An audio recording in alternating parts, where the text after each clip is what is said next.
Fanatics Fest is the real deal experience. Oh my God, Jake Paul, the kids love him. And then you have the legend Mike Tyson. I got Jake Paul knocking him out.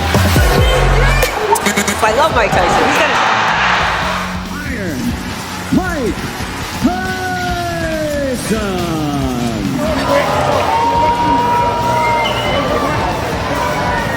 What are you ready? And we've had an accidental headbutt. I heard Jake Paul seems pretty relaxed. Okay, because I'm like, you came running this. I don't want any more of this. Mike versus Jake, yeah, that showdown you've all been waiting for, finally went down on November 7th at AT&T Stadium. And before you roll your eyes and scream, but wasn't it supposed to be on the 15th? Let me break it to you. When Netflix is involved, expect the unexpected. They treated this like one of their pre-recorded drama series, keeping us all in the dark. So yes, the fight has already happened, and we've got the inside scoop on every punch, every stumble, and of course the jaw-dropping result. And it's a shocker, not the fairy tale some of you were hoping for. And we've had an accidental headbutt. I heard Jake Paul seems pretty relaxed. Okay, because I'm like, you came running this. I don't want any more of this. Trust me, you're going to want to stick around for this because we're spilling the tea before the world even gets to tune in live. And we all know Jake Paul knows how to make a scene, no doubt about it. When he called out Mike Tyson, he didn't just throw down a challenge. He dialed up the drama to a level that would make even reality TV producers jealous. Jake didn't casually invite Tyson for a sparring match. He launched a full-blown social media assault, convincing his millions of devoted fans, because let's face it, the guy is a content machine, that he could actually take down one of the most dangerous heavyweight champions the world has ever seen. You took it.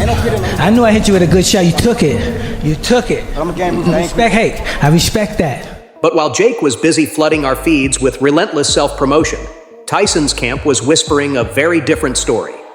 It wasn't just the typical, he's training hard kind of stuff either. No, these were stories that could send shivers down your spine. At 58, Tyson was preparing with the intensity of a man half his age, and every rumor about his training made Jake's confidence look a little more like delusion. They said Tyson was moving like he hadn't missed a beat, as if he was rewinding the clock, a beast preparing for one more legendary hunt. There was an eerie, quiet confidence surrounding him, the kind that seasoned fighters recognized and respected or feared. Chairman John Carvelli, Executive Officer Andy Foster. The World Boxing Council, President Mauricio Suleiman, has assigned 3 former world champions. And then there was the sheer difference between them. If this fight was supposed to be David versus Goliath, it sure felt like someone got the casting all wrong. Jake had youth, sure. He was faster, probably a little more agile, and hadn't taken the punishment that Tyson had over the years. But Tyson's power? Oh, it was the kind of force that left even the toughest fighters quaking. When Mike Tyson made his entrance, it wasn't just a walkout. It was a moment that commanded every single pair of eyes, like the universe had just paused to witness greatness. Tyson didn't stroll in. He arrived and you felt it in your bones. The crowd exploded into a roar so deafening you'd think the place was about to collapse under the weight of admiration and pure awe. Because this wasn't just any night. It was Tyson stepping into the spotlight again. And for a split second, time bent backward to his glory days. The fan energy was wild, like a chaotic hurricane of emotions. You had people in the stands who'd been around to watch Tyson annihilate the heavyweight division back in the late 80s and early 90s, reliving the glory. Then you had the millennials who'd only heard tales of Iron Mike's reign of terror, and they were about to find out just how real those stories were. And of course, there were the Jake Paul superfans, showing up with their social media-fueled hopes that their hero might just pull off another miracle. But let's be real. Many of them were probably just there to watch the madness unfold because seeing Tyson live, even if he was 58, that was something you didn't miss. In his young campaign in the squared circle, the popular media sensation and the undefeated boxer known as Jake Paul! The baddest. The celebrity presence was like an award show for adrenaline junkies. LeBron James looked half excited, half wondering what Jake was thinking. Dwayne "The Rock" Johnson was all pumped up, clearly ready to witness Tyson back in the ring. And then there were the influencers, TikTok stars and YouTubers, who came to cheer on Jake, creating this bizarre clash of old-school boxing royalty and new-age internet fame. It was a strange mix, but somehow it made perfect sense. Jake's fans genuinely believed he could shock the world, but you could see that some of them weren't totally convinced. The nervous looks and forced enthusiasm told a different story. Like they knew this was way out of Jake's usual YouTube challenge zone. And we've had an accidental headbutt. I heard Jake Paul seems pretty relaxed. Okay, because I'm like, you came running this. I know what. Anyway. But then things took a turn when Tyson started warming up. What had been an atmosphere of excitement and spectacle quickly got real, dangerously real. Tyson's shadowboxing wasn't just a warm-up. It was a reminder of the terror he used to unleash. Every move was precise, powerful, and terrifyingly sharp. The laughter died, replaced by a tense silence. Suddenly, the jokes about Tyson's age weren't funny anymore. Jake's fans exchanged nervous glances. Tyson wasn't here to be a nostalgic figure or a relic of boxing's past.